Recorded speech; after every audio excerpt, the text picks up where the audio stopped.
வணக்கம் நண்பர்களே. நாம் இன்றைக்கி இந்த வீடியோவில் எதை பற்றி பார்க்க போகிறோம் அப்படின்றத நான் சொல்ல வேண்டியதில்லை. நீங்கள் இந்த வீடியோவில் பார்த்தீங்கன்னாவே தெரியும். நம்ம சப்ஸ்கிரைபர் கேட்டிருந்தாங்க பஃபலோ மில்கிங் வீடியோ போடுங்க அப்படின்ட்டு. அதனால் நம்ம இந்த வீடியோ இன்றைக்கி எடுத்திருக்கோம். இன்றைக்கி பார்த்தீங்கன்னா அப்பா அங்கே பால் பீச்சிட்ருக்காங்க. நான் ஏன் தூரத்துலேருந்து எடுக்கிறேன்னு பார்த்தீங்கன்னா, கிட்ட போனோன்னா நம்ம எருமை நம்மளை இடிக்க வரும். அதனால் நான் தூரத்துலேருந்து வீடியோ எடுத்தேன். எப்பயுமே பார்த்திங்கன்னா நாங்கள் ஃபஸ்ட்டு கண்ணுட்டி அவுத்துட்ருவோம். பால் சறக்கிற வரைக்கும் பால் குடிக்கும். அதுக்கப்புறம் பிடிச்சி கட்டிட்டு நம்ம பால் பீச்ச ஆரம்பிச்சிடுவோம். பால் பீச்சி முடிச்சமேட்டு நம்ம கண்ணுட்டி அவுத்துட்ருவோம் பால் குடிக்கிட்டோன்னு. அப்படியே இந்த சைடு பார்த்தா நம்ம சின்ன பையன் காலை கத்திட்டு இருந்தான். சரி இது சின்னதாக இருக்கே அப்படின்னு சொல்லிட்டு இன்னொரு 1 வருஷம் ஆகட்டும் அப்புறம் சேர்த்திக்கலான்னு சொல்லிட்டு அப்பாக்கிட்ட. நம்ம எப்பயுமே பார்த்திங்கன்னா நம்ம மாடு தான் ஃபஸ்ட்டு பால் பீச்சுவோம். பால் பீச்சி முடிச்சுட்டு நம்ம கண்ணுட்டி அந்த மாட்டோட கயிற்றுலேயே கட்டிட்டுருவோம். ஏன்னா அது பெரிய கண்ணுட்டி ஆயிடுச்சு. அதனால் பிடிக்க முடியாதுன்னு சொல்லிட்டு கையில் அந்த மாட்டோட கையில் கட்டிட்டுருவோம். அது பார்த்திங்கன்னா பால் குடிச்சு முடிச்சுட்டு என்னென்ன குறும் பண்ணுது பாருங்கள். இந்த கண்ணுட்டிக்கு பேர் வைங்கன்னு சொல்லிட்டு இருந்தீங்க. இந்த கண்ணுட்டி பார்த்திங்கன்னா பேர் வச்சாச்சு. இந்த கண்ணுட்டிக்கு பார்த்திங்கன்னா பேர் வைக்கிறப்ப வீடியோ எடுக்கிறதுக்கு ஆள் இல்லை. அதனால் அப்படியே சும்மா பேர் வச்சாச்சு. இந்த கண்ணுட்டியோட பேர் பார்த்திங்கன்னா கயல். இனிமேட்டு இதுக்கு செவர கடையின்னு கூப்பிட மாட்டோம், கயல் தான் கூப்பிடுவோம். அதே மாதிரி நீங்களும் ஃபாலோ பண்ணிக்கோங்க. மொத்தமாக நம்ம எருமையில் 2 எருமை பால் பீச்சுவோம். ஃபஸ்ட்டு ஒரு எருமை பார்த்துருப்பீங்க பால் பீச்சுறது. இப்போ பார்த்திங்கன்னா செகண்ட் எருமை. இப்போ தான் கண்ணுட்டி அவுத்துட்ருக்கோம். பால் சரக்கட்டோன்னு கண்ணுட்டி பிடிச்சி கட்டிடுவோம்.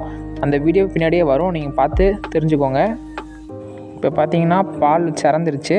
அதனால் நம்ம கண்ணுட்டி பிடிச்சி கட்டிட்டாங்க. அப்பா நம்ம வீடியோ எடுக்கிறதுனால அப்பா பிடிச்சி கட்ட சொல்லிட்டோம். இல்லை நாம் தான் பிடிச்சி கட்டுவோம் எப்போயுமே. பார்த்திங்கன்னா அடுத்து அப்பா பால் பீச்ச ஆரம்பிச்சிட்டாங்க. அந்த எருமை பார்த்திங்கன்னா அந்த கண்ணுட்டி அவுத்துட்டாச்சு. அப்படியே பாருங்கள், அந்த எருமை மூவ் பண்ணிவிட்டு அப்படியே லைட்டாக மூவ் பண்ணிவிட்டு அதுக்கப்புறம் பால் பீச்சை ஸ்டார்ட் பண்ணிவிடுவாங்க. இந்த எருமையும் அந்த எருமை மாதிரி தான். நம்ம கிட்டே போனோம்னு வச்சுக்கோங்களேன், நம்மளை இடிக்கடிக்கு வரும், நவுந்துக்கிட்டே போவோம். அதனால் பால் பீச்ச முடியாது. இப்போ ஒரு டைம் நவுந்துருக்கும். அது எதனால் நவுந்துருக்குன்னு கேட்பீங்க.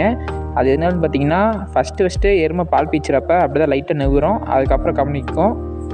அந்த எருமை பால் பீச்சருக்குள்ளே இந்த எருமை கண்ணுட்டி பால் குடிச்சிருச்சா அப்படின்னு பார்த்தா இன்னும் குடிச்சிட்டு இருந்துச்சு. சரி அதை டிஸ்டர்ப் பண்ண வேணாமே அப்படின்னு சொல்லிட்டு நானும் விட்டுட்டேன். இப்போ இன்னொரு அப்டேட் நடந்திருக்கு நம்ம கட்டுத்தரில்.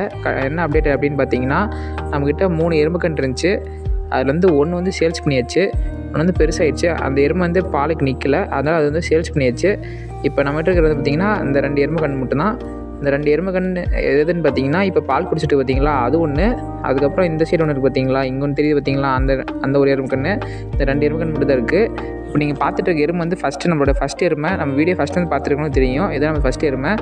இந்த எருமை பார்த்திங்கன்னா இப்போ 8 மாதம் சனையாக இருக்குது. போன வீடியோவில் சொல்லியிருப்பேன் 6 மாதம்னு. அது தப்பு.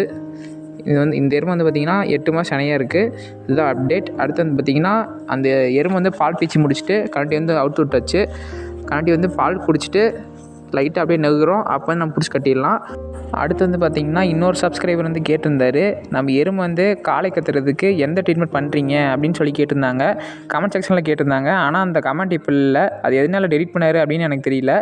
நாங்கள் இந்த டேப்லெட் தான் நம்ம யூஸ் பண்ணுறோம். இது பார்த்திங்கன்னா பிஸ்கெட் மாதிரி இருக்கும். இந்த டேப்லெட் டப்பா ஒன்று பார்த்திங்கன்னா 220 rupees ஆகும். இந்த வீடியோ நீங்கள் பார்த்தீங்கன்னாவே தெரியும். ருப்பீஸ் காமிச்சிருங்க பாருங்கள், 220 rupees. இந்த டேப்லெட் டப்பா ஒன்றில் பார்த்திங்கன்னா 10 மாத்திரை இருக்கும். நீங்கள் 2 டப்பா வாங்கிக்கோங்க. தொடர்ந்து 20 நாளைக்கு காலையில் வெறும் வயிற்றில் இந்த மாத்திரையை கொடுத்துட்டே வாங்க. கண்டிப்பாக நல்ல ரிசல்ட் கிடைக்கும். எங்களுக்கும் நல்ல ரிசல்ட் தான் கிடச்சிச்சு. நீங்களும் இந்த மாத்திரையை யூஸ் பண்ணி பார்த்துட்டு எப்படி இருக்குன்னு கமெண்ட் செக்ஷனில் சொல்லுங்கள். அவ்வளோதான் நம்மளுக்கு இந்த வீடியோ. நன்றி.